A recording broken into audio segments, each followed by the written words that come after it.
말이에요. 자꾸 말한다고 다 잊어먹어서 그러는데. 교과서 그 38페이지에 그 괄호 A번이 보이죠? 법정 이율? 그 끝에 그 ER 오픈이라고 돼 있지 않습니까? 거기서 그 오픈이라고 있는 거죠. 오픈. 그거를 지우라. 이할로 바뀌었으니까 이할. 응? 오픈?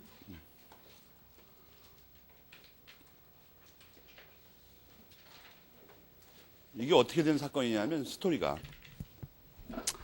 우선 이게 작년에 그 위헌 결정을 받아가지고 이게 무효가 됐어. 무효가. 그리고 이게 한 달 동안 그냥 오픈인 적이 있었다고. 응? 위헌 결정을 받아가지고. 그런데 이게 위헌 결정 나온 지 2달 뒤에 법을 개정해서 그 위헌 시비에서 벗어나고 다시 또 며칠 있다가 이할로 바꿨습니다. 이할로. 알겠습니까? 그래서 복잡하니까 여러분이 뭐 그거까지 기억할 필요는 없고 결론적으로 현재 이할이라는 거예요.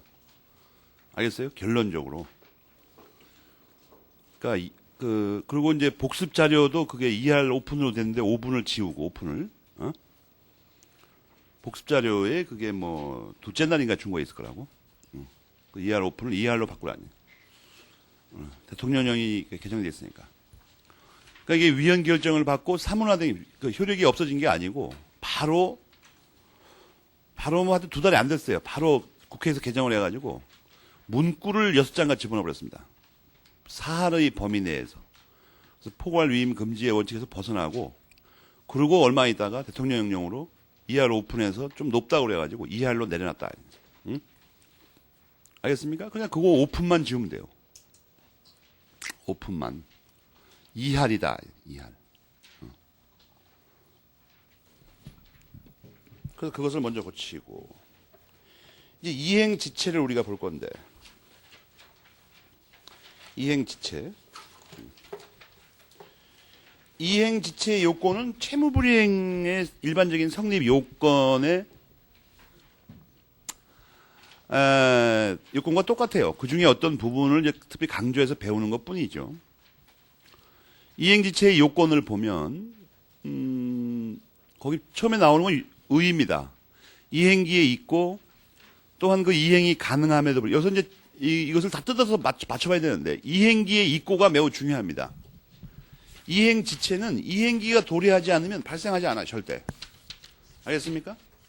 근데 이 점을 상당히 쏘리 하는데, 여러분이 그 83페이지 맨 밑에 이행불능을 보면 이행기에 있고 이 말이 안 보이죠 갑자기. 이행기에 있고가 안 보여. 이행불능에서는. 그러니까 이런 점을 또 우리가 매우 눈여겨봐야 된다. 이거. 왜 이행불능에서는 이행기가 도망가 버렸을까? 이행기 없어도 되는 건가? 그 부분을 심도 있게 다루는 게 85페이지 괄호 3번입니다. 별표를 2개 하고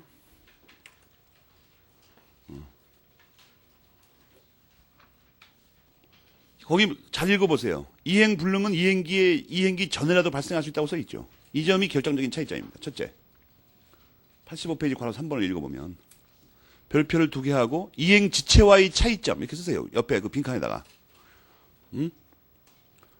이행지체는 반드시 이행기에 있어야 되는데 이행불능은 그렇지 않다는 거예요. 그 본문을 잘 읽어보면 알 수 있죠. 이렇게 세밀하게 우리가 공부해야 돼요. 세밀하게. 덜렁덜렁 할 게 아니고. 알겠습니까? 이행지체와의 이행지체는 사실 이행불능과의 대비 말고는 수업 논점이 없어요. 수업 논점이. 그래서 이행기에 있고 앞에 그 73페이지. 그것도 하나 문제가 되고 두 번째는 이행이 가능함에도 불구하고 이것도 차이점이죠. 이행불능은 이행이 가능하지 않아야 돼요. 이렇게 끊어서 그 컴마를 쳐놓은 이유가 다 그거죠. 하나씩 대비하라. 알겠습니까? 이행지체는 이행불능과 다른 점이 이 단원, 이 문단 하나마다 나온다니까? 이행기에 있어야 된다. 이행불능은 이행기에 있을 필요가 없다. 이행이 가능해야 된다? 이행불능은 안 그렇다. 뒤에 건 똑같아요. 채무자가 그에게 책임 있는 사유로 위법하게. 이 유책 사유와 위법성을 필요로 하는 게 바로 협의의 채무 불이행이라는 얘기죠. 이 두 가지 요건을 갖춤으로 인해서 효과상 대본에 나타나는 게 뭐예요? 손해배상 청구권과 해제권이 발생한다. 강제 이행은 당연히 가능하고 이거 없어도 되니까. 위법하게 채무의 내용에 좇은 이행을 하지 않는 것. 여기서 채무의 내용에 좇는 이게 분리되는 말입니다, 원래. 완전하게, 예, 완전하게. 그러니까 완전 불완전 관계 없다는 거예요. 포인트는 뒤에 겁니다. 이행을 하지 않는 거. 이 점은 같아요. 위법성, 유책성, 불이행. 이거는 이행 불능하고 똑같다고. 알겠습니까? 여기서는 하지 않는 거. 이 이행을 하지 않는 것에다가 여러분이 또 빨간 줄을 치고 이행 불능과 같지만 불완전 이행과 다르다. 이걸 또 우리가 알아야 되죠. 불완전 이행과 다르다. 88페이지 그 불완전 이행의 첫째 줄을 보면 거기 그부터 나오죠. 이행 행위를 하였어 여긴. 이행 행위를 하였다고요. 알겠습니까? 88페이지에 그 불완전 이행에 의해 첫째 줄을 보면 이행 행위를 했다니까. 불완전 이행은. 근데 이행 지체는 안 했다니까. 그러니까 이게 이 의 같은 거를 수백 년 전부터 아무렇게나 만든 게 아니고 다 체크가 가능하도록 만드는 거예요. 알겠습니까? 대비가 팍팍 되게 딱 떨어지게. 아, 딱 떨어져. 이게 법학의 특색입니다. 알겠죠? 그런 게 이행지체다. 이행지체는 채무자 지체라고도 일컫는다. 그래서 채권자 지체하고 대비해보면 채권자 지체는 수령불능이라고도 말도 쓴다. 그런 얘기고 대비하는 게 그거죠. 누가 침해한 거냐, 누가 안 한 거냐. 여러분이 또 그것도 아예 맞아 말이에요. 우리가 확실하게 그걸 체크를 해보면 그게 어디쯤 있을까요? 95페이지에 채권자 지체의 의의 및 성질이 나오죠. 거기 어디선가 이 수령 지체가 나와야 되는데. 96페이지 다섯 번째 줄에 있구만. 이따 다 대응하게 돼 있다니까. 거기 수령 지체가 보이죠. 그러니까 이행 지체를 채무자 지체라고 하는 것처럼 채권자 지체는 수령 지체라고도 한다. 이 법학책은 말이에요. 왜 표준 교과서의 선정이 중요하냐면 이렇게 법학 문헌 독서법에 따라서 맞춰 써놨어요. 다 책을. 이런 표준 교과서들은. 유사책은 그런 게 없다는 거야 이게. 그래서 유사책은 일명 또 뭐라고 그러죠? 잡서라고도 하지 않습니까?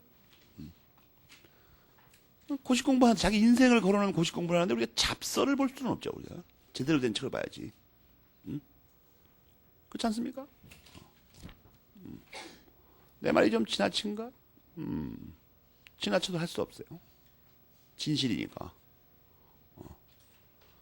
원래 이 정통 표준 교과서는 정통 표준 학생이 보는 겁니다. 잡서는 잡생이 보는 거예요. 알겠습니까?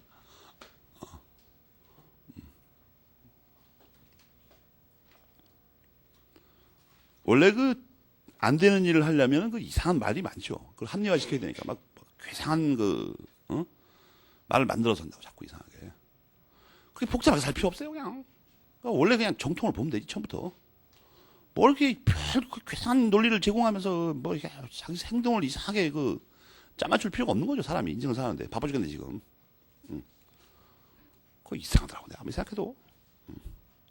그 다음에 또 거기 세 번째, 네 번째 줄에 걸쳐서 이행지체는 채권에 대한 채무자에 의한 침해다. 이렇게 나와 있죠. 그런 걸 눈여겨봐야 된다고. 광희 선생님 책에는 필요 없는 말이 한마디도 없어, 이상하게. 채무자에 의한 침해다. 응? 채권 침해 중에서. 그죠? 그러면 이제 본격적으로 보자. 첫 번째 로마자 1번, 아까도 강조했었죠? 이게 이행불능과의 결정적인 차이점이에요. 이행기가 와야 돼. 이행기 도래. 알겠습니까? 이행 불능은 그럴 필요가 없다니까. 이행 지체가 생기려면 반드시 이행기가 도래, 즉 닥쳐와 있어야 돼요. 알겠습니까? 그런데 여기서 뭘 조심해야 되냐면, 그럼 이행기가 닥쳐와 있는 것만으로 그냥 바로 성립할 수 있는 거냐? 두 번째 줄에 녹색으로 네모를 치는데, 이행기가 닥쳐와 있는 것만으로 이걸 네모 치라고. 그러니까 이행기가 도래만 하면 되냐? 이거예요. 만으로. 그래놓고 여러분이 빨간 걸로 곧에다가 동그라미 치라고. 곧.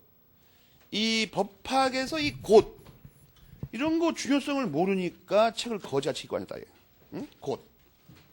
곧이라는 말은 이게 국어학에서는 별로 이렇게 중요한 말이 아니죠. 별로 신통한 말이 아니라고, 이게. 시간적인 의미밖에 없죠. 즉시. 그러나 이게 법학에서는 아주 중요한 그 글자다. 중요한 글자. 굉장히 중요한 거, 이거. 이거 여러 가지 뜻이 있어요. 첫째 말이에요. 첫째 등장하는 뜻이 뭐냐면 공시 방법을 갖출 필요가 없이, 이런 뜻이 있다고. 응?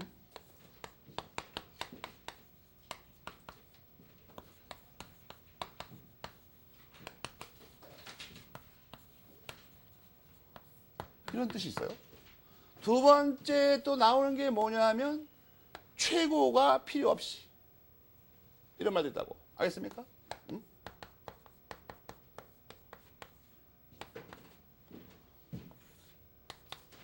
세 번째, 이게 또 무지하게 잘 나오는 게 하는데, 해제를, 이건 좀 유보해요. 채권 강론에서 좀 복잡하니까. 별로 중요한 건 이 두 가지입니다. 가장 흔하게 말씀나는 거는. 요것은 특별히 곧을 쓸 수도 있지만 더 많이 쓰는 것은 당연이라는 말을 써요. 당연히. 당연히. 알겠습니까? 그러니까 이걸 잘 알아야 돼, 이걸. 특히 이게 제일 많이 쓰죠. 곧이라는 말을 민법 교과서에서는 최고가 필요 없이, 최고를 할 필요 없이. 알겠습니까?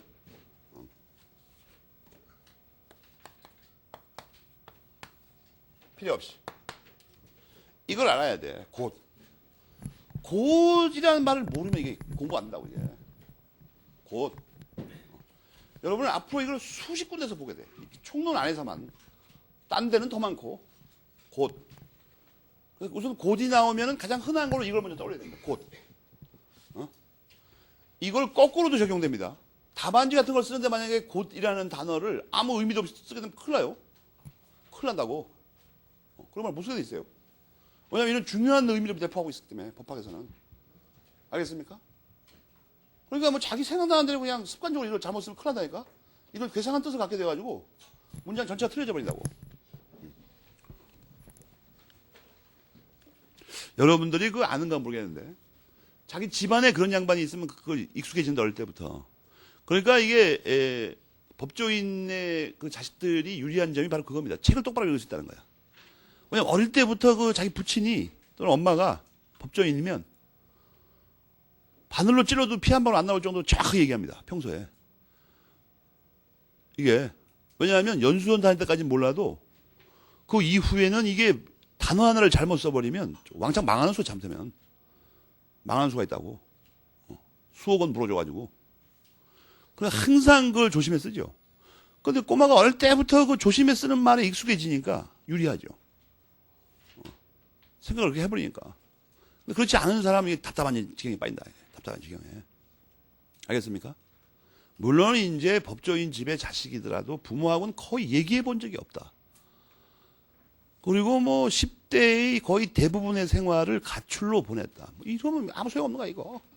아무 소용 없어요. 알겠습니까? 집에서 살아도 뭐 얘기 거의 안 하고 주로 그 컴퓨터나 MP3 그 뭐 이런 거 CD 플레이어가 자기 삶의 대부분이다. 이런 사람은 필요가 없어, 이거. 필요가 없어요.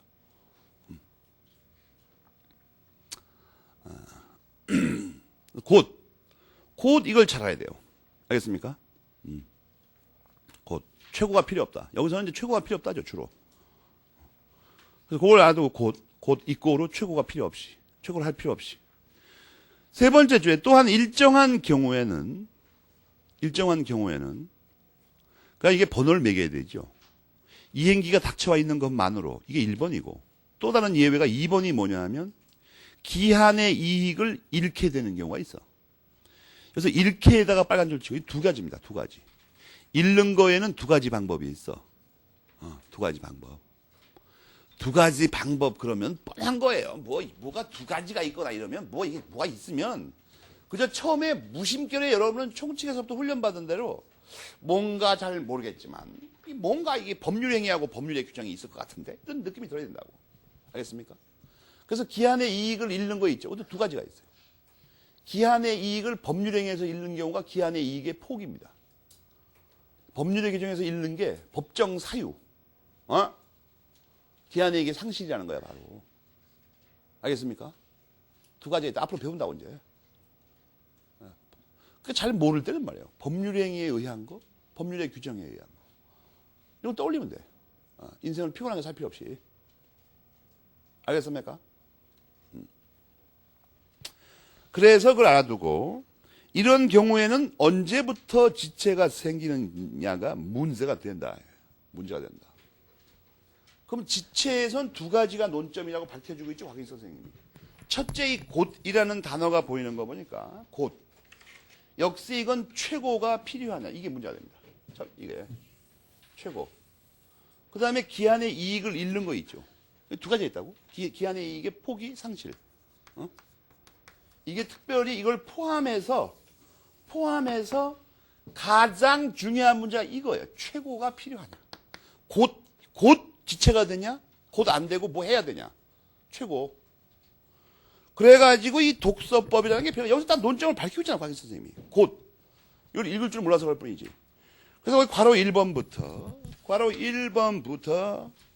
76페이지 맨 밑에 줄만 빼고, 알겠습니까? 거기서부터. 여러분 이거 제목마다, 굵은 글씨 제목마다 본문에서 뭘 찾아서 빨간 줄을 찾냐면 최고. 한 가지 여기서 이제 분명히 알려주겠어요. 최고라는 말은 똑같은 말로 쓰이는 다른 말들이 있어가지고 수험생을 괴롭힌다. 이게 뭐냐면 이행의 청구란 말을 씁니다. 최고 대신. 이게 똑같은 말이에요. 이행 청구가 최고의 일종이에요. 알겠습니까? 근데 이것도 쓰기 싫으니까 이걸 줄여요. 확 그냥. 청구. 알겠습니까? 이 세 가지가 같은 말로 쓰인다고. 최고, 이행 청구. 그냥 청구라고 그래. 귀찮으니까 청구. 알겠어요? 최고, 이행 청구, 청구. 73페이지 괄호 1번부터 76페이지까지 이 셋 중에 해당하는 한 말을 찾아서 빨리 빨아주죠. 이행 청구는 또 이행의 청구라는 말도 씁니다. 그건 같은 말이라는 건 여러분 알겠죠. 이행의 청구랑 뭐 이행 청구랑. 그 최고, 청구, 이행 청구. 여러분 한글 못 읽어? 빨리빨리 찾으라고 빨리빨리. 그 찾는데 30초밖에 더 걸려? 탁탁 보면서 그것만 찾는 데가 빨리빨리. 셋 중에 하나 찾는 건 그것도 못 찾아 세상에. 최고, 이행 청구, 청구 중에 하나 빨리 주셔야 빨리빨리. 그게 필요하냐 안 하냐가 전부 나와 있죠 거기. 그거밖에 논점이 없어. 시험에 그거밖에 안 내 그러고.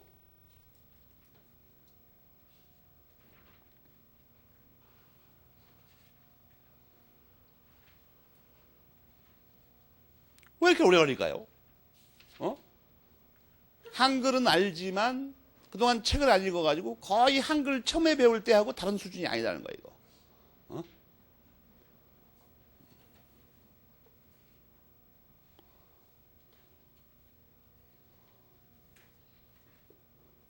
그게 제목마다 다 나와 있죠 이상하게.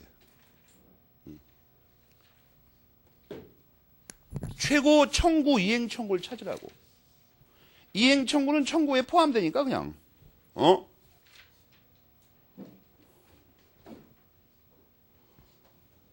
여러분 그 무슨 괄호 번호만 있으면 다 있죠 이상하게. 뭔 괄호 번호 같은 것만 나오면 다 있다니까 이상하게. 최고 청구 이행 청구 중에서 뭐 찾습니까? 그런 사람 딴 거 하는 게 빨라요. 한글을 못 읽는 사람은. 알겠습니까? 그 논점이라고 앞에서 미리 밝히고 계시나? 곧. 곧은 뭐예요, 여러분? 직감적으로. 최고 없이. 최고 하게 되면 시간이 곧이 아니고 시간을 끌게 되잖아.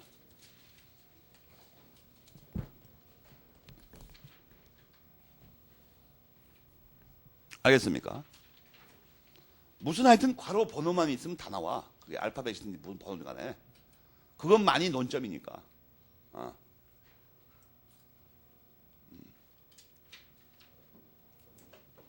삶이 논점을 위주로 사야 되죠. 우선 첫째는. 그렇지 않습니까? 핵심적인 논점을 우선 걸어야 된다고. 전인권인가? 노래 중에 그런 거 있죠. 그것만이 내 세상. 어? 논점 위주로 살자는 거죠. 어?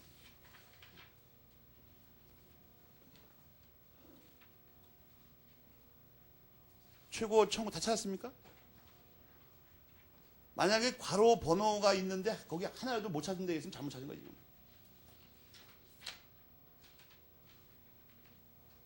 최고 청구.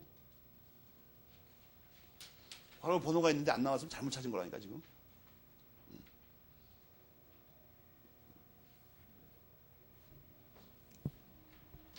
찾았어요? 그래서 이행지체에서 첫 번째 시험에 잘 나오는 게 바로 이겁니다. 최고가 필요하냐? 지체가 되려면. 그 76페이지까지예요. 이상하리 많지 다 있지 않습니까?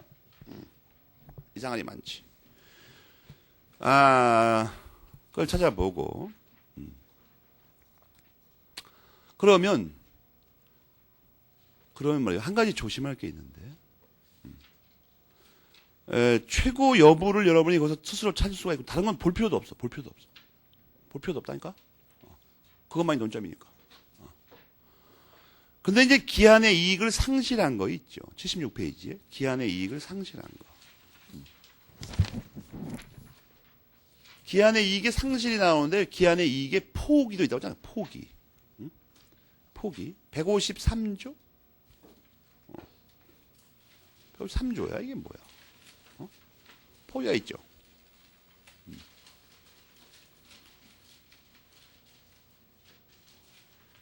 어디 근처에 있죠. 153조 근처에. 기한의 이익의 포기. 그 포기가 있고, 상실이 있다고, 상실. 이 상실은 388조를 보면 사유가 나와 있죠. 사유. 사유.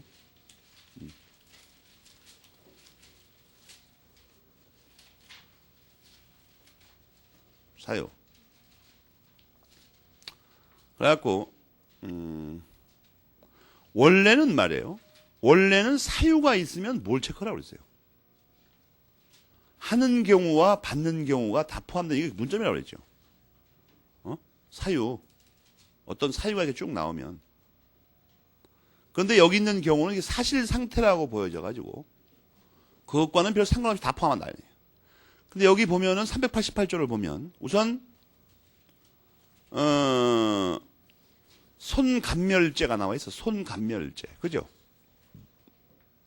손감멸죄. 손감멸죄. 사유를 보면 손감멸죄가 나와 있다고. 이거 외워야 됩니다. 그래서 손감멸죄라고 그래요. 죄는 담보 제공이죠. 손감멸죄인데 우리가 교과서를 보면 CC번을 별표 하나 해놓고 이게 민법 말고 딴 법에도 하나 있다는 거예요. 파산법에. 그죠? 파산도 있다는 거예요. 파산 선고. 그리고 다 합쳐서 파손감멸죄라고 합니다. 기한이익의 상실은 파손감멸죄. 여기서 파는 말이에요. 파산법에 있는 사유예요.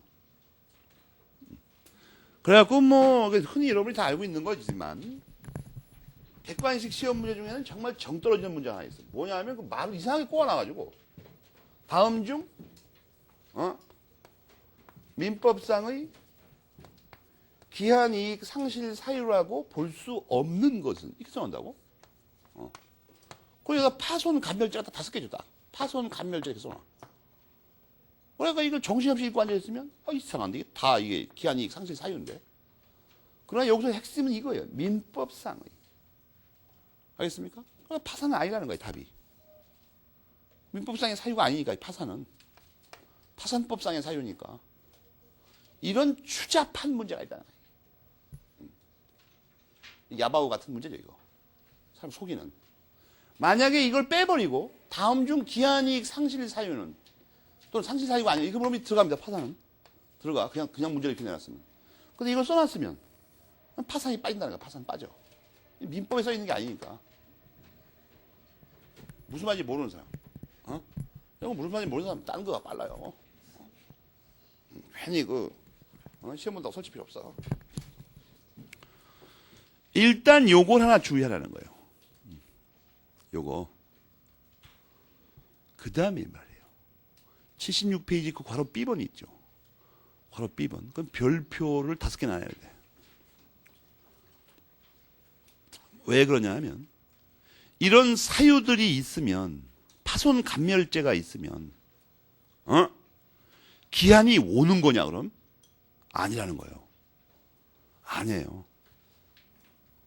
이건 두 가지를 선택할 수 있다는 거야. 두 가지 번호 매겨. 뭘 두 가지 선택할 수 있다는 거야. 곧 이행을 청구. 여러분 조심해야 돼 이걸. 이행 청구가 뭐라고요? 최고예요 그냥. 그죠? 최고. 이행을 최고하거나 이자를 청구. 이거는 최고가 아니에요. 이건 그냥 청구권 행사하는 거죠 바로 이자. 그러니까 이행 청구 또는 이자 청구를 할 수 있다 이런 얘기예요. 그러니까 기한이익 상실 사유가 있으면 기한이 와버리는 게 아니라 와버린 거와 마찬가지로도 할 수 있고 안 온 것으로 할 수도 있다는 얘기입니다. 이자를 청구한다는 그거죠. 이런 건 매우 조심해야 되죠. 매우 조심해야 돼. 이와 비슷한 틀이 하나 있습니다. 원래. 이것도 이렇게 따로 외울 필요가 없는데 따로 외울 필요가 없어. 비슷한 틀은 어디서 나오냐. 이 조심할 게 있어. 뭐가 되는 게 아니라 뭐와 마찬가지로 된다 이거예요. 뭐가 되는 게 아니고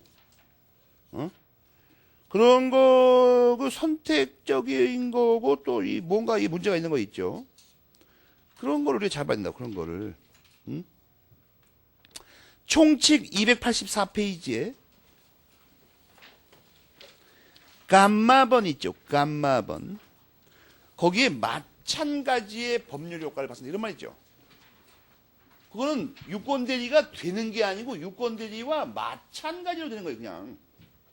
알겠습니까? 그러니까 이런 걸 조심해야 된다는 거예요. 마찬가지.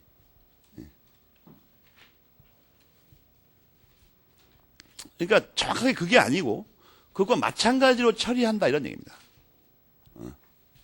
알겠습니까?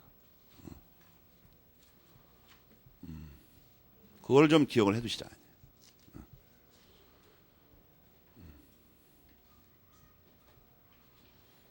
그래가지고 그 마지막 줄 있죠. 따라서 곧 이행기가 닥쳐온 것이 되는 게 아니라는 거. 그런 걸 조심. 그런 거 지문에 낼 거 아니에요. 말을 복잡하게 꼬아가지고 뭔가 버리지 마 하여튼. 그래서 그 괄호 B번은 별표만 5개 칠 게 아니라 붉은 걸로 박스 치는 게 더 유리할 겁니다. 내 생각에. 여러분이 거기 소홀히 하니까. 기한이익 상실은 이런 특별한 효과가 있다는 거예요. 그 다음에 이제 두 번째 요건은 아까도 봤지만 이행이 가능해야 됩니다. 이행이 가능하지 않으면 어떻게 되죠? 77페이지 두 번째 줄까지 보면 이행 불능이 된다. 이행 불능이 된다. 알겠습니까? 가능하지 않으면.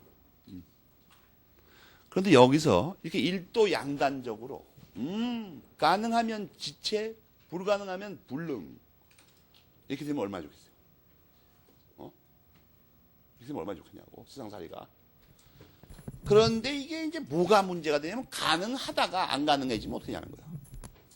가능하다가 안 가능해지면. 그것도 이행기를 기준으로 이 앞에서는 문제가 안 돼요. 이행기 안 됐을 때는 가능하다, 불가능해졌다가 다시 가능해졌다. 이게 상관없지 않을까 해도. 상관없잖아. 이행기 뒤에 갑자기 가능해지다가 갑자기 불가능해진 거야, 이게. 이거를 뭐라고 하냐면 거기 세 번째 줄인가 뭐 거기 보면 지체 후 불능이라고 그래요.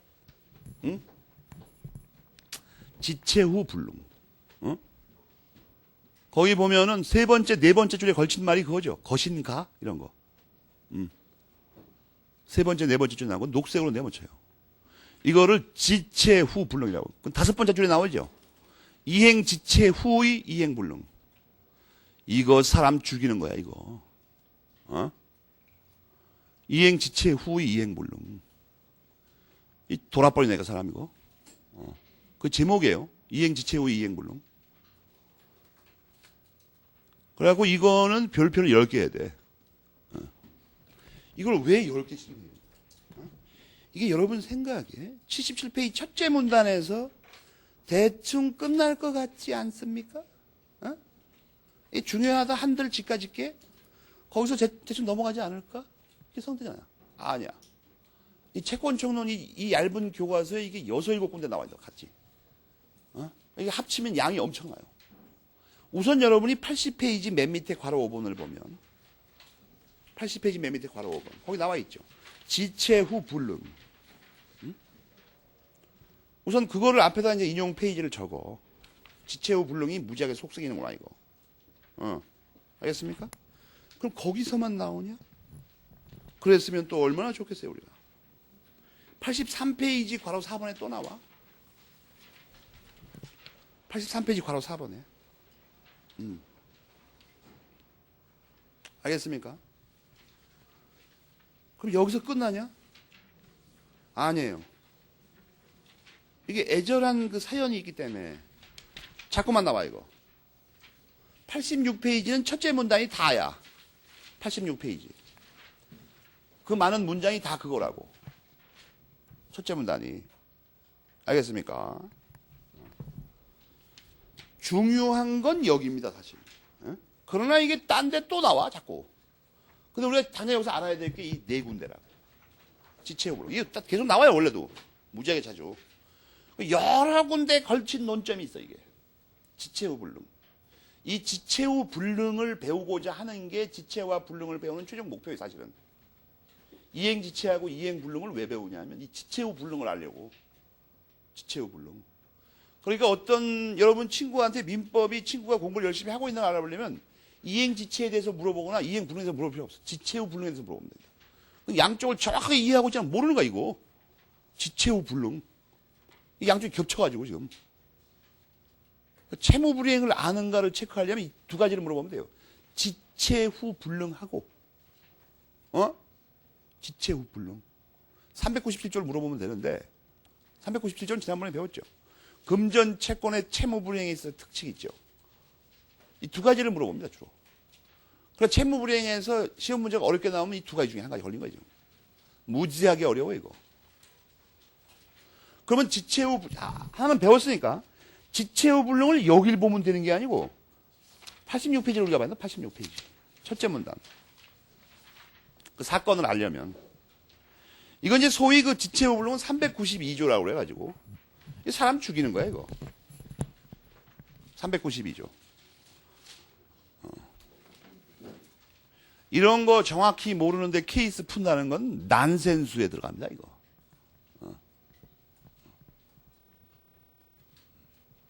난센수는 그 논센스하고 다른 거예요. 앞에 난이 그 한자 난 말하는 거예요. 어지러울 난. 그러니까 센스가 없는 게 아니고 센스가 어지러운 사람 말하는 거예요. 공부 안 해가지고. 알겠습니까? 그래가지고 거기 예컨대가 나오죠. 갑이 을에게 그의 소유 가옥을 매도했는데 5월 말일에 인도하기로 했는데 1개월 지연하고 있었어요. 여기까지는 이행지체죠. 지연하고 있었는데 마침 부근의 큰 불로 목적 가옥이 타버렸어. 이거예요, 지체후불능이. 이제 목적물이 타버렸으니까 이제는 하고 싶어도 못하죠. 건물이 없어버려가지고. 그죠? 가옥이 타버렸어, 이제. 그러니까 그 전까지, 타기 전까지는 지체했지만 할 수 있었죠. 근데 불나서 없어졌어, 이게. 집 있던 데 가보니까 검은 재만 남아있어. 부서진 벽돌. 알겠어요? 벌써 실은 흘러서 부서진 벽돌과 건축 잔해 속에서 잡초들이 싹을 틔우고 있어요. 이런 스토리라고 이게 지금. 알겠습니까? 그러면 어떻게 되냐는 거야. 어떻게 되냐. 답답하다 이거 서로. 이걸 어떻게 찾아가냐. 우선 제일 먼저 문제가 되는 게 뭐예요? 이게 지체냐 불능이냐는 거야. 지체냐 불능이냐. 왜냐하면 둘 다 채무불이행인데 어떤 거 하나로 이걸 해치우는 거냐? 어떻게 되는 거냐? 지체는 이미 되고 있었죠. 이제 또 불능. 이게 왜 문제가 되냐면 지체 후에 불능이 됐을 때 불능이 예를 들어서 거기 교과서에 나온 대로 부근의 큰 화재로 이러면은 사실 채무자에게 과실이 없죠, 거의. 채무자가 잘못한 게 아니라 옆에서 옮겨붙은 거야, 저 혼자서 그냥. 옆집 놈이 잘못한 거죠. 블랙 놈이. 그러니까 이게 핵심이 이거예요. 내가 잘못하지 않았는데도 불나서 옆집에서 불나갖고 옮겨부터 타서 없어진 건 내 잘못이 아니야. 지금 채무자 잘못이 아니잖아. 그러면 이게 어떻게 되냐는 거예요. 이게. 우선 392조에서는 그걸 밝히고 있죠. 유책 사유 없어도 불능 책임을 진다. 이렇게 써 있잖아. 392조에. 그렇잖아요. 그러니까 이 경우에 딱 들어맞아. 그러면 첫 번째 궁금증이 이거예요. 유책 사유 있으면 어떻게 되나? 유책 사유 있으면. 유책 사유 있으면 390조 단서가 적용되지. 당연히. 390조 단서가 그거 아니야, 바로. 할 수 없게 된 게 고의과실에 의한 경우. 그렇잖아요. 그러면 여기서 이행불능은 이행기 전후에 따라서 두 가지 경우가 있다는 걸 금방 알게 되죠. 이행기 전에는, 그러니까 지체되기 전에는 유책 사유가 있어야 됩니다. 근데 392조를 보니까 어떤 불능은 유책 사유가 없어도 돼요. 어떤 사유, 어떤 불능, 지체 후 불능. 알겠습니까? 그러니까 불능은 정확하게 뭐죠? 지체 전 불능, 지체 후 불능으로 나뉩니다. 지체 후 불능에서는 유책 사유가 필요 없어. 왜? 이행이 늦어지고 있다는 것 자체가 원래 유책 사유에 의한 거죠. 늦어지고 있다는 것 자체가. 그래서 그걸로 그것까지 다 포섭한다 이런 얘기입니다. 과실로. 지체의 과실로. 원래 안 늦었으면 책임질 일이 없었을 거 아니야. 안 늦었으면. 그럴 거 아니에요. 근데 늦었다는 것 자체가 지금 과실이 있는 거죠, 지금. 제때 안 하고 늦게 하고 있다는 거. 그러다가 불능이 돼요, 그러다가. 그러니까 그걸로 있는 거랑 마찬가지로 취급하겠다는 겁니다. 그래서 불능에는 우선 여러분이 알아야 돼. 이거를 천박하게 그냥 공부할 때는, 이행불능. 이행불능. 할 수 없어서 못하는 거구나. 유책 사유 있어야 되고. 이따위 식으로 공부 안 된다고. 이걸 먼저 포괄적으로 큰 시각에서 공부해야 돼요. 불능엔 두 가지가 있다. 392조에 써 있잖아. 불능엔 두 가지가 있다. 390조 단서에 원래 불능은 어떻게 돼 있죠? 고의과실이 있어야 돼. 고의과실이. 원래 불능이 있고 지체 후 불능이라는 게 또 있다. 그 지체 전 불능과 지체 후 불능이 있다고. 알겠어요? 이행 불능. 지체 후 불능은 무슨 차이가 있어요? 유책 사유가 없어도 돼.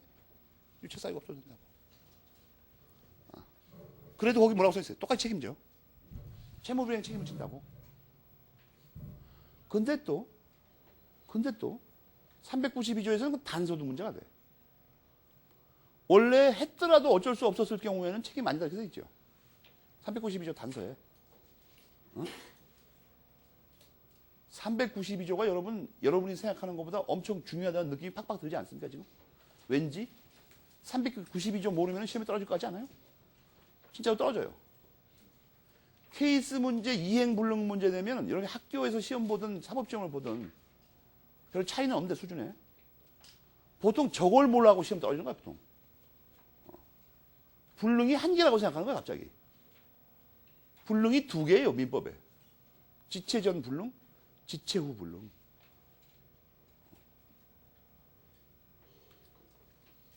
지체 전이라는 게 이행기 전이라는 얘기죠.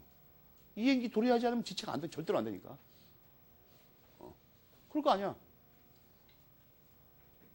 무슨 말인지 알겠습니까? 지체 전 불능과 지체 후 불능이 있다. 지금 읽은 케이스는 단서까지 포함한 거죠. 이행기에 했더라도 불 날 뻔했죠. 옆집에서 불 나고 옮겨서 타버리는 건 원래 올 말에 줬더라도 불 나는 건 그거 상관없는 거 아니야. 이 경우에는 어떻게 된다는 거야? 책임 안 진다는 거야, 또. 했더라도 어쩔 수 없었으니까. 그런데 이제 이건 결론이고, 앞에 질문한 거 있죠. 지체 후 불능이 되면 어떻게 처리하나? 어떻게 처리하나, 이거. 내 말에서 힌트를 얻은 학생도 있죠, 이미. 예리하게. 불능의 두 가지가 있다고 내가 설명했죠. 불능의 두 가지가 있다고. 그러니까 보나마나 이걸 불능으로 본다는 얘기죠. 지체 후 불능을. 지체 후 불능을 불능으로 안 보면 불능의 두 가지 있다고 말할 수가 없는 거 아니야, 가만 보니까. 딴 걸로 봐버리면. 그러니까 이걸 두 가지로 본다는 건 뭐예요? 불능을. 지체 후 불능을 불능으로 본다는 거야. 그 말은 앞에 그 최초에 나온 데부터 나와 있죠. 77페이지부터. 이건 압도적인 통설입니다. 이설이 거의 없어요. 알겠습니까? 판례 통설입니다. 77페이지에 있는 거. 불능으로 본다. 판례 통설이다. 그래야 불능의 두 가지가 있는 거 아니야, 이거. 지체 후 불능을 지체로 보면 지체가 두 가지죠, 거꾸로.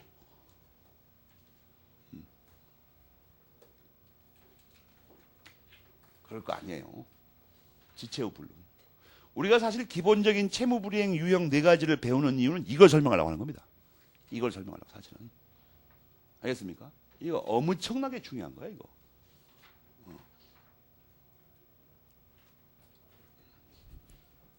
포인트를 몰라. 근데 포인트를 뭘 배우려고 하지? 최종적으로 뭘 알려고 하는지. 그러니까 공부가 안 되는 거야, 이상하게. 재미가 없고.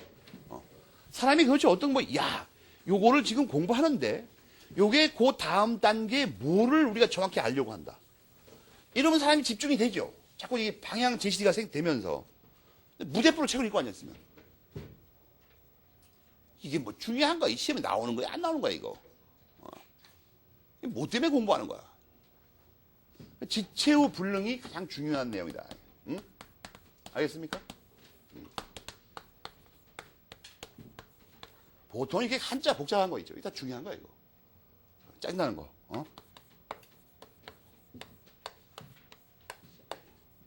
그래가지고,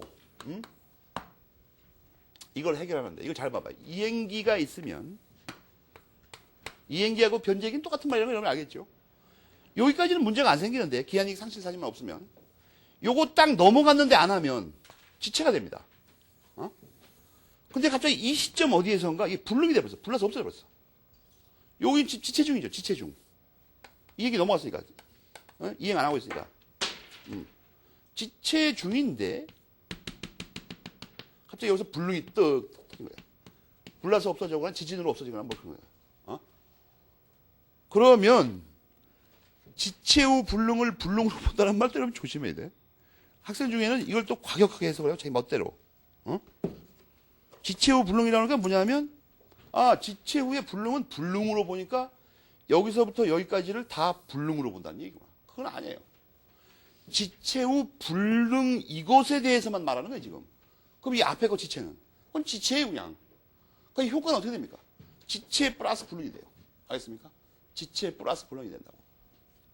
여기까지의 이행 지체의 효과 플러스 불능의 효과가 다 발생한다는 거예요, 지금. 이걸 합쳐서 말할 필요 없는 거죠. 그건 말이 안 되는 거예요. 왜 합쳐, 갑자기? 합치긴. 지체로 인한 효과 있죠. 다 발생하고, 이 시점에서의 불능에 대한 책임까지도 합쳐서 발생합니다. 지체 후 불능은. 그럼 지체 후 불능은 어떻게 처리되냐면, 두 가지로 처리됩니다. 두 가지로. 이 두 가지가 뭐냐 하면,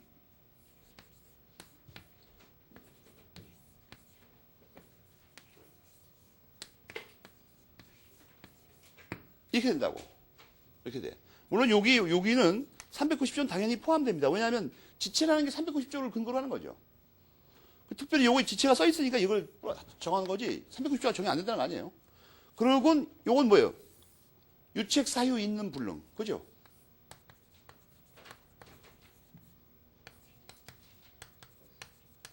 (392조는) 뭐라고 써 있죠? 유책 사유 없는 불능.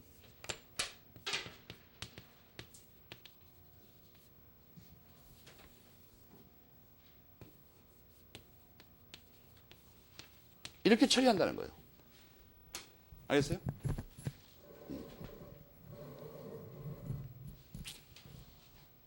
저 부분을 명료하게 정리하는 데는 양창 선생이 애를 많이 썼습니다.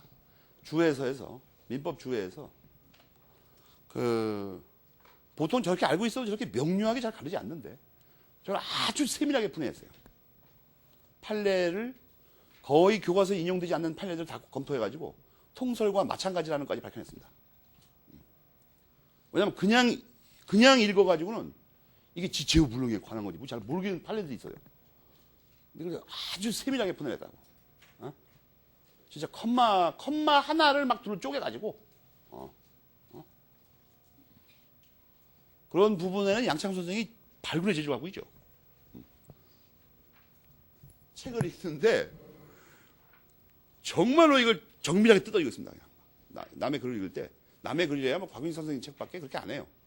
딴 책 그렇게 써있지 않으니까 당초 할 것도 없고.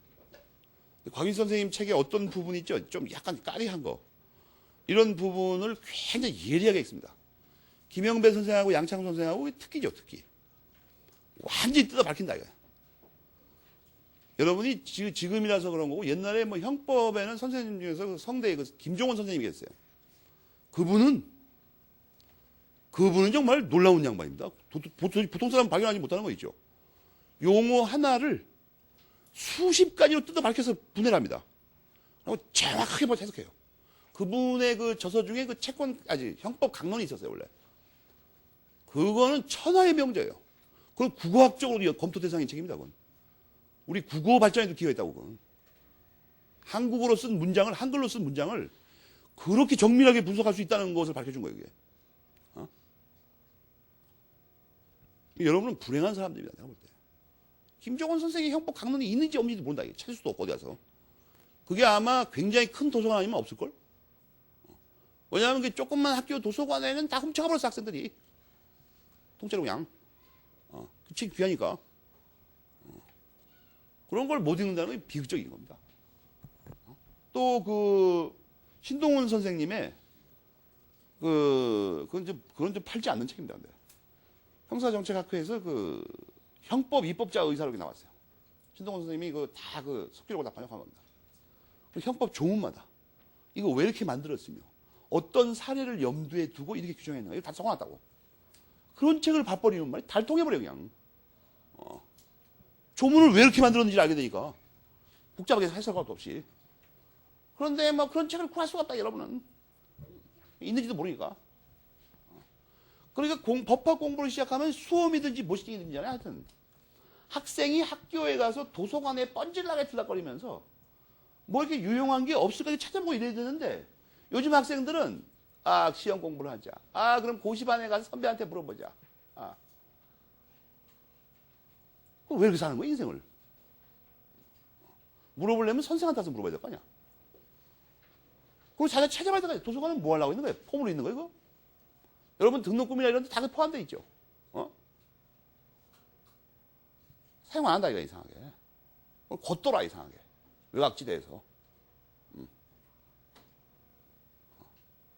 원래 고시반의 선배 중에서 공부 방법론에 관해서 후배한테 말을 많이 하는 사람이 주로 어떤 사람이죠? 오랫동안 그 일에 종사하는 선배들이죠. 오랫동안 끈질기게. 그죠? 막 열심히 공부해갖고 한 2년 만에 후다닥 붙어서 나가버린 사람은 그런 말 할 시간이 없어. 만나기도 어려워. 바빠가지고. 후배들 오랫동안 지도하는 사람은 어떤 사람들이에요? 벌써 6년째. 뭐 이런 사람들이죠, 주로. 공부를 안 하고 맨날 이빨만 까니까 공부 방법론에 대해서는 거의 환상적이죠. 비장의 수법을 한 10가지씩 알고 있잖아. 그 10가지 수법의 특징은 뭐예요? 그 선배 자신은 절대로 안 따르는 방법이죠. 그죠? 그런 짓까지 하지 말라니까. 그런 걸 생각해보면 모릅니까? 왜 지금 사태가 이렇게 됐는지. 그냥 책 봐, 그냥. 똑바로 된 책을 보고 똑바로 보면 되는 거야, 그냥. 똑바로 보면. 그거 왜 묘수를 자꾸 찾고 앉는 거야? 왜 잘못된 책을 갖다가 마치 뒤집어 놓고 본다는 얘기죠. 묘수를 써가지고. 그래가지고 어떻게 해볼까? 이렇게 힘들게 살아요. 그냥 똑바로 된 책을 똑바로 펴놓고 똑바로 읽어요, 그냥. 남아 돌아가, 그럼 실력이. 여러분 생각해봐. 여러분 같으면 열심히 공부해서 시험에 딱 붙었는데, 아, 향후에 이제 연수원 가지 말고 한 2년 연장을 하고, 학교에 남아서 후배들을 가르쳐 볼까? 그럼 미친놈이 있어요? 붙으면 그 다음날부터 바빠, 그 다음날부터 그냥 뭐. 면허도 따야지, 컴퓨터도 배워야지, 무슨 일본어도 좀 해야지. 실력을 더 갖춰야지. 또 교양도 갖춰야 되죠. 너무 무식하니까. 언제 후배들 만나가지고, 뭐, 야, 이렇게 하면 붙고, 이렇게 하면 떨어져. 뭐, 이런 거 할 시간이 어디 있어요? 한가하게. 그리고 열심히 공부를 하잖아요? 그럼 남한테 방법론을 함부로 얘기하면 안 된다는 걸 제일 먼저 깨닫게 됩니다. 우선. 그래서 아무 말도 안 해, 이상하게. 아무 말도 안 한다고. 왜냐면 그게 말을 해서 되는 게 아니라는 걸 금방 알아요. 할 말도 별로 없고. 그러니까 방법론 뭐 이런 거 자꾸 떠드는 사람이 있죠. 이게 어디선가 이게 삐딱한 사람이에요. 잘못된 사람이라니까. 그런 걸 왜 깨닫지 못하죠? 그냥 법화기로 1500년 됐어요. 1500년 동안 내려오는 동안에 인간의 대가리로 법학을 어떻게 하면 묘수를 찾아가지고 쉽게 깨칠 수 있을까? 이거를 무지하게 많은 사람이 연구를 했다고? 그런 방법이 혹시 없나? 그럼 내린 결론이 뭐냐면 1500년 동안 연구해가지고 전 세계에 똑똑하다는 사람 다 매달렸어 거기다. 얻은 결론이 뭐냐면 없구나. 그냥 똑바른 책을 똑바로 보는 수밖에 없구나. 그게 가장 왔다구나. 그거 깨달은 게 없다니까. 여러분 같은 생각 그 사람 다 했을 거 아니야? 저명한 법학자들이 이걸 한 장으로 어떻게 안 될까? 2장으로 할까? 다 했을 거 아니야? 무슨 묘수 없나? 유사책을 한번 읽어볼까? 다 해봤을 거 아니야? 독일에도 거지 같은 놈들이 있었을 거 아니야? 독일에도 있었을 거 아니에요, 여러분? 유사책 비슷한 책 쓴 사람들. 거기 똑같이 사람이 사는데. 게르만족이 더 많지, 똥대 같은 놈들이라. 그래갖고 이거 알겠습니까? 그래갖고 어떻게 해요? 지체의 책임 플러스 불능 책임을 진다. 그럼 이제 그 책임이 뭔가는 조금 더 배워요. 그건 배우는 데 이걸 갈라서 이렇게 처리한다는 거예요. 위에 건 뭐예요? 유책사유 있는. 밑에 건 없는. 392조에서. 갈라놨잖아. 390조 단서. 392조 본문. 그죠? 법전 보면 명료하게 나타나잖아, 이게. 명료하게. 왜 인생을 어렵게 사는 거야, 이상하게.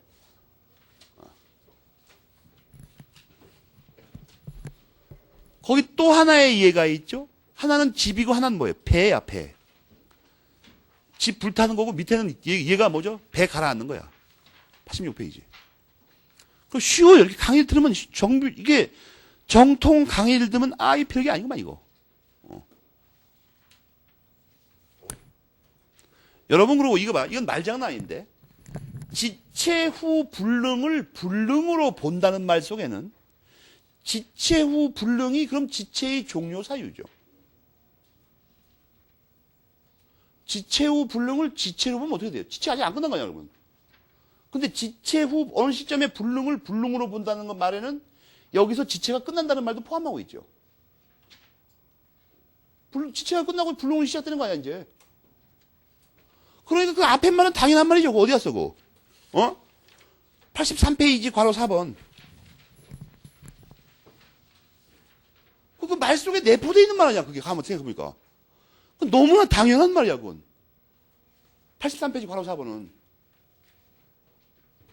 그걸 그냥 갑자기 읽으면 이상한 말이죠. 이게 무슨 말일까, 이게. 근데 가만히 음미해보면, 그건 너무나 당연한 얘기 아니야, 그건. 그러니까 생각을 하고 살아, 인생을. 무대포로 살 게 아니고. 그러면 책임 있는, 없는은 어디 나오냐면 80페이지 맨 밑에, 괄호 5번. 그것도 갑자기 팍팍 이해가 되기 시작하죠. 80페이지 맨 밑에. 괄호 5번. 이게 뭔가를 핵심을 꿰뚫으면, 이게 별거 아니구만, 이거. 말은 여러 군데 분산돼가지고 더럽게 어렵게 써놨는데. 다시 77페이지 돌아가서. 지체 후 불능을 확실히 알았습니까? 그럼 저거를 이제 정말로 자세히 정확하게 알려면 지체 책임하고 불능 책임은 뭐가 다를까? 이걸 연구해야 돼. 그건 앞으로 배울 거야, 조금 있다가. 염려하지 말고. 그래서 기본 구조를 통해서 이것들이 당연한 말들이구나. 그래서 이걸 배운다고, 이걸. 그 다음에 세 번째 요건을 보자고. 유책 사유가 있을 것. 이거 어저께도 누누이 강조했지만. 여러분 집에 찾아봤어? 538조. 채권 강론 교과서에 말이에요. 내일부터 말이에요. 채권 강론 교과서 다 들고 와야. 알겠습니까? 운동도 할 겸. 물권법 책은 안 갖고 와도 되는데 총칙하고 채권법 강론 교과서 들고 오라고. 현장에서 찾아봐야 되니까. 집에서 찾아오라면 안 찾아오네요, 여러분. 이상하게. 그렇게 무거운 책을 들고 다니면 어떻습니까? 운동이 된다고, 사람이. 여러분, 운동 부족에 시달리죠. 하루 종일 공부하느라고. 뒤에 거는 조금 근거가 없는 것 같은데? 유책 사유에 4가지가 있는데, 채무불이행의 유책 사유가 다른 거와 다른 점이 뭐예요? 책임 능력을 전제로 한다는 거하고, 이행 보조자나 법정 대리인 것도 포함된다니까?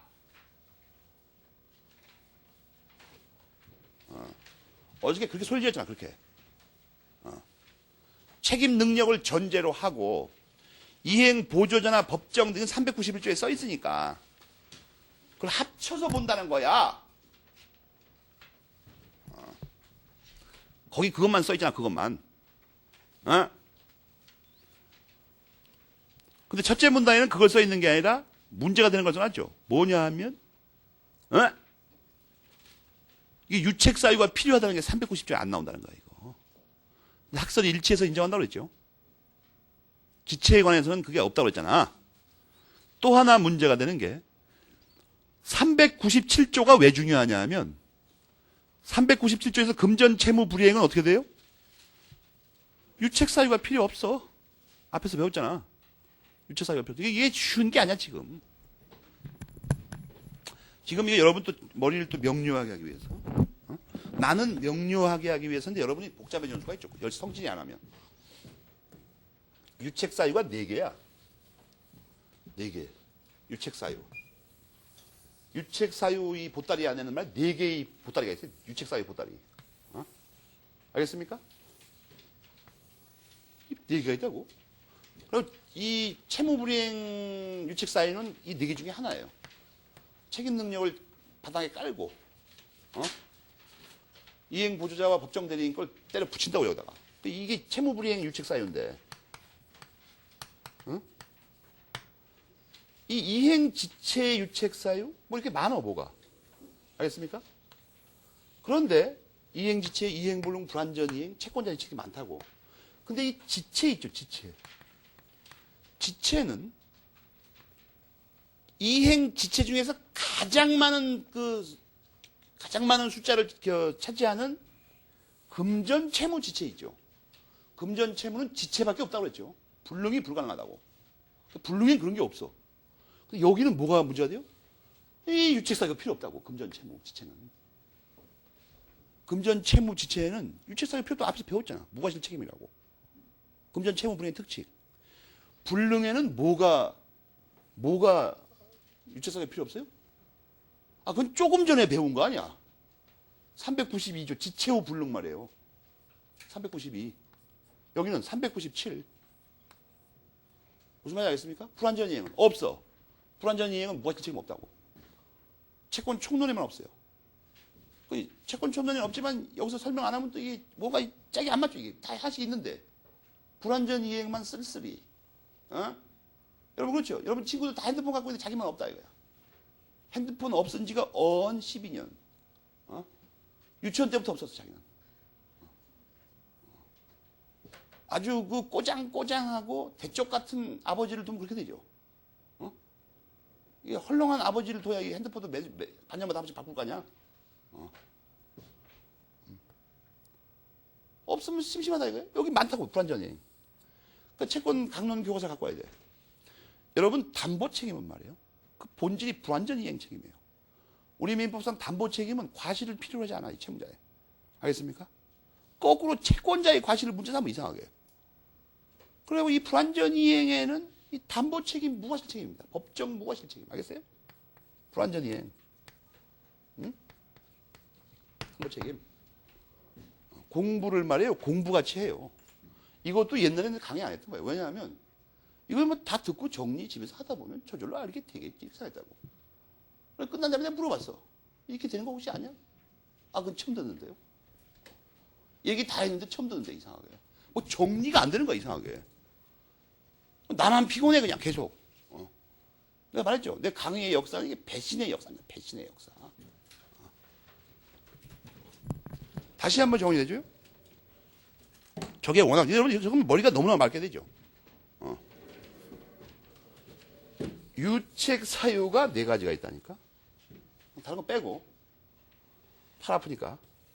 그 중에 채무불이행이 문제가 됩니다.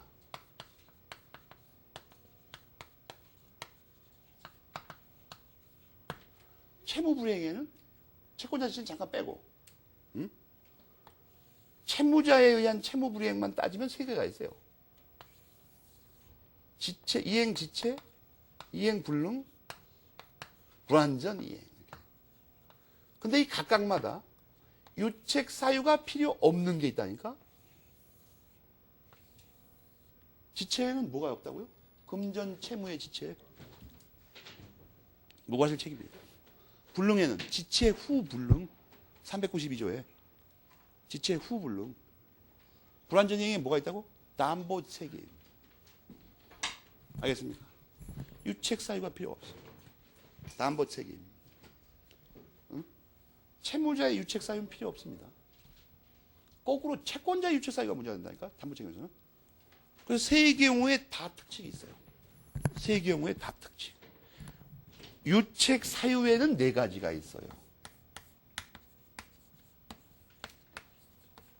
채무불이행 유책 사유는 뭐라고요? 두 가지 점에서 큰 차이가 납니다. 두 가지 점에서. 책임 능력을 전제로 합니다. 또 하나는 뭐예요? 이행 보조자하고 법정 대리인의 유책 사유를 플러스합니다. 그런데 그런 걸 갖고 있는데 이행지체와 이런 게 다 필요하다니까. 원래 유책 사유가 다 똑같은 게 필요해요. 다. 원래 채권자 지체도 똑같아요. 채권자 지체 이거가 똑같다고. 이게 두 개 다. 채권자 지체에서는 이행 보조자라고 한 거고 수령 보조자라고 그래요. 이 대응하는 구조가 이게 얼마나 쉽게 돼야 여러분이 이걸 모르는 거야. 이상하게. 이 놀랄만지 착착착착 맞게 돼 있다고 이게. 뭘 보면 되냐면 말이에요. 이게 또 어디로 가냐, 이거. 분명히 있는데, 어디에? 그거 나중에 나오면 찾기로 하고. 지금 한눈에 딱 안 보이네, 이게. 수령 보조자가 어디 도망가고 있어, 이거. 나중에 나올 거예요, 어디서. 근데 요 채무자 거만 일단 빼고, 요것만 볼 때, 예외들이다, 예외.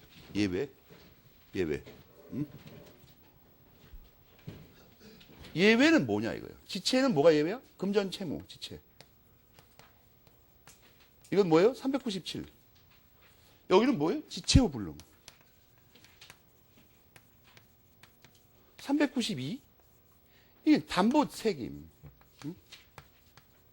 이건 뭐예요?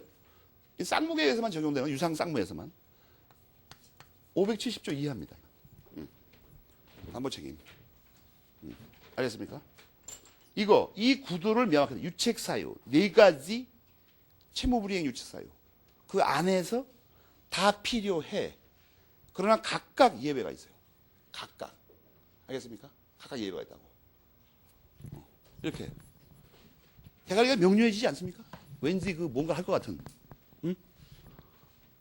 큰 틀이 먼저 들어와 있어야 되죠. 뭘 어떻게 하자는 건지 지금 공부를. 이게 통설의 채무불이행법 체계입니다.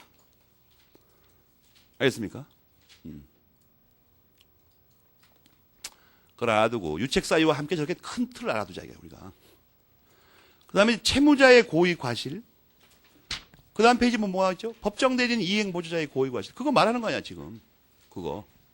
그러면 책임 능력을 전제로 하는 건 어디서 나왔을까? 80페이지 괄호 3번에 있다고 배웠잖아 어저께. 책임 능력 없으면 고의 과실을 따질 필요도 없어요. 무조건 없는 거야 그냥. 여기까지 기본 틀이 들어옵니까? 아 이렇게 된 거구나 스토리가 지금. 우리가 그래서 지금 이 순서대로 공부를 하고 있고 이거 아는데 이 이행 보조자와 법정 대리인의 과실은 약간 좀 자세히 배워야 됩니다. 약간 어떤 차이점이 있어가지고 이행 보조자와 법정 대리인 쪽은. 그래서 78페이지 보면 적용 범위 이렇게 나와 있죠. 적용 범위는 당연한 거예요. 채무 이행에 관한 거라는 건 당연히 채무 불이행 배우는 중이니까 지금. 다만 조심할 게 채무 이행 말고 딴 거 있죠. 예를 들어서 불법행위. 괄호 A번의 끝부분에 깨알 글씨를 메모리 펜치래요. 그런 불법행위에서는 필요가 없어요. 안 돼요. 이 점이 바로 아까 말한 뭐에 관한 거예요? 불법행위에서의 고의 과실과 유책 사유와 채무 불이행에서 유책 사유가 다르다는 거야, 바로. 알겠습니까? 왜냐하면 불법행위에서는 이행 보조자 법정 대리인과 안 들어가, 이거. 안 들어가. 그게 마지막 깨알 것이 있는 내용이죠. 차이 나, 이거. 차이 나. 알겠습니까? 그러나 여러분 조심할 게 있어요. 이행보조자나 법정대리인의 유책사유가 채무자께 된다는 건지 이행보조자나 법정대리인이 채무불이행 책임을 진다는 말은 아닙니다. 알겠어요? 오히려 남한테 뛰어넘기고 도망가는 거죠. 지 유책사유를 채무자한테 줘버리고 도망가는 거야, 지는. 그런데 뭘 우리가 보자는 거냐면 거기 법정대리인은 별 게 없는데 그 괄호 C번에 이행보조자 있죠. 거기는 별표를 3개 해야지. 이렇게 시험의 단골이죠, 그 부분은. 이것도 방향도 없이 이걸 읽고 앉아있으면 뭔 말인지 알 수가 없어, 도대체. 뭐 하자는 건지, 우리가. 우선 크게 이행보조자는 알파, 베타처럼 가른다는 걸 우리가 봐야 돼. 알파는 뭐야? 협의의 이행보조자. 베타는 뭐야? 이행대행자. 알겠습니까? 그러면 여러분이 책는 방법을 지금쯤 알아야 되는데 뭔가를 이렇게 가를 때는 말이에요. 어떤 차이점이 있다고. 그죠? 그럴 거 아니야. 차이점은 어떻게 찾는다고 그랬죠? 어느 쪽에 없는 걸 찾아보면 된다고. 여러분 알파와 베타를 비교했을 때 없는 게 뭐죠? 한쪽에 있고 한쪽에 없는 거. 뭐야? 이건 한글 못 읽어도 돼. 그냥 글자 모양만 구별할 수 있는데. 그러니까 난시가 아니고 뭔가 앞에 있는 게 보이기만 하면 된다고, 이게. 간섭할 수 있는 가능성이 한쪽에만 있잖아. 기분 나쁘게.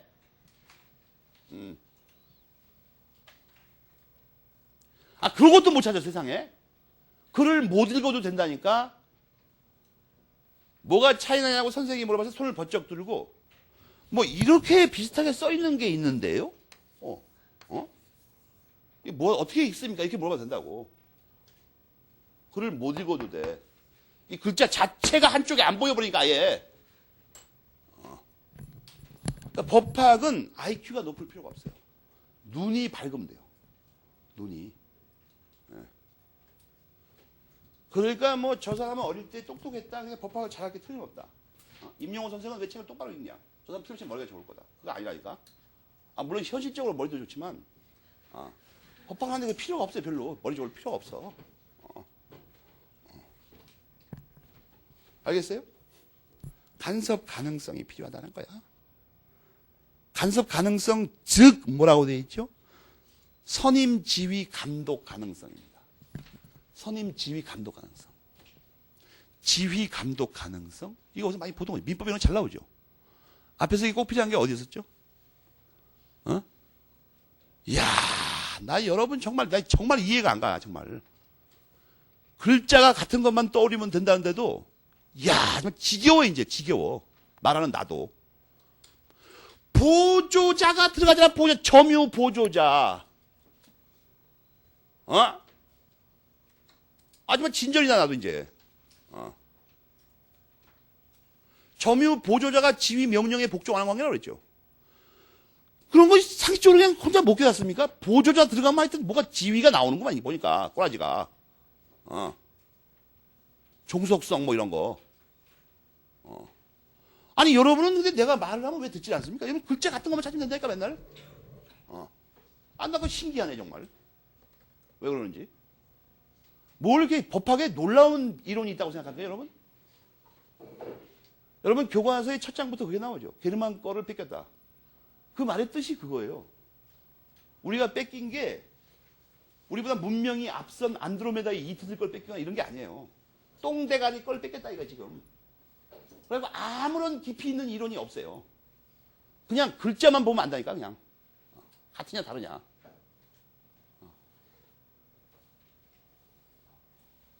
여러분, 그 라인강 유역의 그 늪지대에서 남의 거 훔쳐다 먹고 사는 놈들이 뭐가 그렇게 대가리가 좋겠어. 무식한 놈들이에요, 놈들. 여러분, 요새 말이에요. 뭐, 요새 텔레비에 뭐 독일 놈, 귀한 놈 하나 나오죠. 그 자식은 말끔하게 차려입고 이렇게 뭐 하니까 폼나 보이지 않습니까? 벌써 머리가 노랗고 뭐 이상한 놈들, 대가리 뭐 아무것도 안 들었어요. 노란 거밖에 안 들었어요. 똥대가리라니까? 세상에서 가장 단순한 놈들이 노랑머리 놈들이에요. 무식한 놈들이고. 그런 놈들을 앞에 대하면 여러분 자신감이 넘쳐요. 왜냐하면 이 뻔하거든, 이거. 뻔해요. 근데 우리나라 청년 중에서는 그렇게 그 똥대가리가 되고 싶어 하는 사람들이 많더라고. 독일인과 비슷한 머리 색깔을 갖고 다니는 사람들이 있어요. 그 이상한 발상인데, 아무리 봐도. 그래갖고 뭐 금발을 하고 다닌다. 한국 사람 이상하게. 그건 뭐예요? 게르만족의 그 겉모습을 흉내내가지고 알맹이도 비슷하게 되려고 하는 거죠. 그거 안 좋은 방식이야, 내가 볼 때. 머리가 좋은 사람들의 공통적인 특징이 뭐죠? 머리가 까매요. 알겠습니까? 그러니까 머리 좋은 사람은 색깔이 두 가지밖에 없어. 젊을 때 까맣고 늙으면 하얘요, 그냥. 녹색, 청색, 빨간색, 노란색 이런 거 있죠. 금발 뭐 이런 거. 다 수상한 거 이거. 여러분 산에 가서 우리가 독버섯인지 아닌지를 찾을 때 그걸 먼저 찾죠. 색깔이 화려한가 안 한가. 벌써 빨갛거나 뭐 이상한 거 있죠. 이거 다 독버섯이야 이거. 먹으면 죽어 잘못하면. 협의의 이행 보조자, 점유 보조자 떠올리면 그냥 알 수 있는 그냥. 거기 내용도 똑같죠. 사실관계로 충분하고 뭐 계약이 있어야 되는 것도 아니고 다 똑같아. 지휘 감독 받아야 되고. 벌써 보조자 그러면 다 똑같은 거야 이건 벌써. 보조자. 알겠습니까? 그러면 이제 협의의 이행 보조자는 간섭 가능성이 있어야 되고 이행 대행자는 그게 필요 없구만. 응? 그걸 우선 알았죠. 이행 대행자. 그런데 말이에요. 그런데 간섭 가능성이라는 거는 왜 필요하냐 이거예요. 그 맨 밑에 있는 깨알글씨 케이스 있죠. 그걸 메모리 펜칠해야지. 이게 주로 문장이 두 군데서만 돼요. 우편 배달부와 철도 영무원 두 개 다 영화가 나왔죠. 두 가지 다. 그죠? 철도원 영화 여러분 봤습니까? 쪽발이 영화죠. 쪽발이 영화. 그 되게 웃기는 영화죠. 철도원. 그 뭘 말하는지 잘 모르겠어. 그거. 어떻게 하는 거야 도대체? 철도원을 하려는 거야? 말리는 거야 도대체가? 뭐 딸인가 나오죠. 뭐 이상하게 그 엉터리가 싸구려 영화예요, 내가 보니까. 일본에 정말 그 세계적인 명작들이 있어요, 영화. 전 세계에서 가장 역사적으로 뛰어난 감독 중에 세 사람이 일본 사람이죠. 그럼 모릅니까? 일본은 영화 산업에서는 거의 세계 최상위 그룹에 속해요. 헐리우드에서 일본은 영화를 배우러 가. 두 번째로 뛰어난 나라가 어느 나라입니까? 폴란드예요. 폴란드. 폴란드의 영화 학교를 나오면 말이에요. 납치해가 졸업식 날. 헐리우드에서. 막. 알겠습니까? 정말이야. 근데 헐리우드 납치해 가는 놈들이 어떤 놈들입니까? 폴란드에서 취직하지 못한 놈들이죠. 그죠? 그래서 갈 데가 없는 애들. 그 운동장에서 왔다 갔다 하는 놈들 있죠. 뒤에서. 헐리우드 납치해가. 폴란드에서 정말로 영화의 귀재들은 국책 사업에 다 동원됩니다. 세 번째 나라는 어디예요? 프랑스예요. 프랑스. 프랑스 영화 감독들은 뭐 실력이 뛰어나기보다는 창조력이 뛰어납니다. 프랑스와 이탈리아가 버금버금하죠. 이탈리아 감독도 전위적인 영화들을 많이 만들죠. 그 어떤 영화 산업의 빛이 됩니다. 그 사람들은. 실력보다는. 그래서 민법에서 중요한 거는 영화로도 다 나와요. 그죠? 거기. 우편 배달부.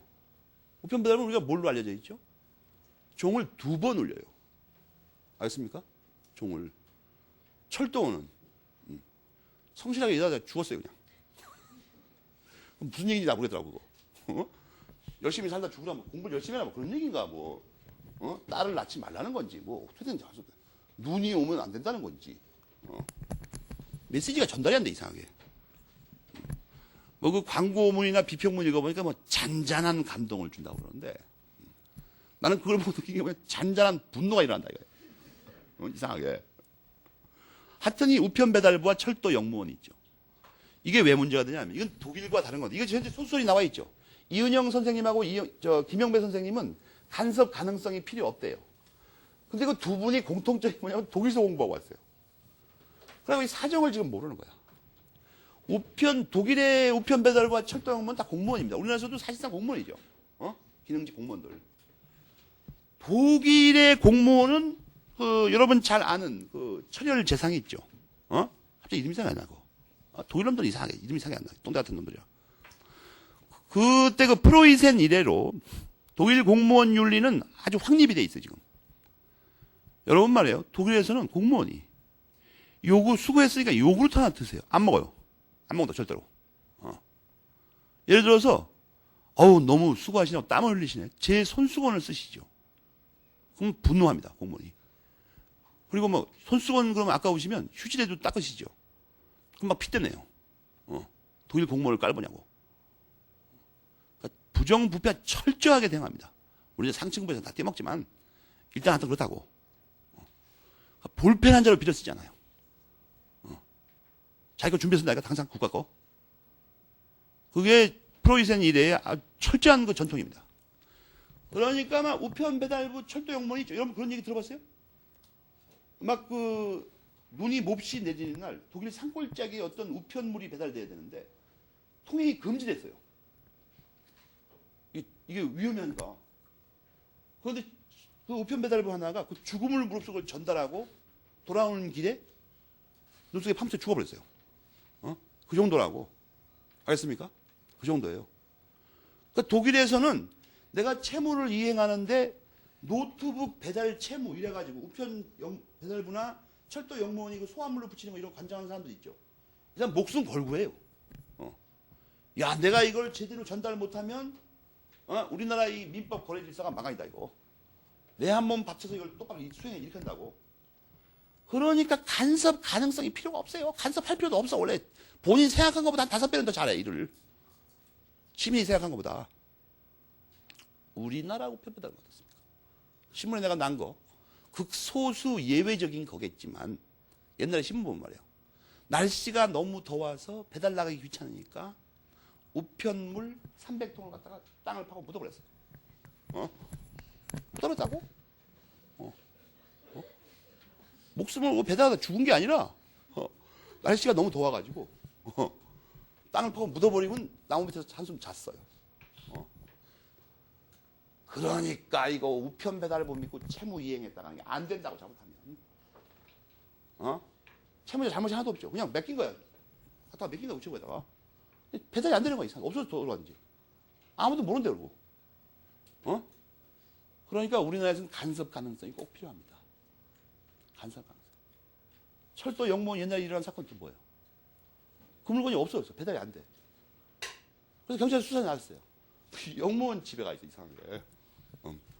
그리고 그게 그때 뭐 홍삼인가 뭐 꿀이었었는데 반쯤 먹어버렸어 벌써. 그러니까 거기다 믿고 맡기면 큰일 나다 이거예요. 그러니까 간섭 가능성이 있을 때 책임지라고 그래야지 그냥 갖다 맡기고 책임지라고 그러면 이거 뭐 어떻게 되는지 알지 못하는데 책임지다니까 채무불이행으로. 그래서 간섭 가능성을 요구하는 거예요. 그래서 채무자의 책임을 감해 주려고. 알겠습니까? 이게 한 번 들으면 되는 거지 뭘 외우긴. 이은영 아줌마하고 김영배 선생님 독일 갔다 왔다. 독일에서는 다르다. 그래서 거기서는 필요 없다고 한다. 그걸 뭘 외워? 대단한 걸 외우는 거 그냥. 간섭 가능성 알겠습니까? 그리고 깨알것이 읽어보면 알겠죠. 뭔 사건이지 지금. 그거 뭔가 잘 모르면 말이야. 사태 파악이 안 되면 이걸 어렵게 공부한다고 이상하게. 알겠습니까? 이행 대행자는 그런 게 필요가 없어요.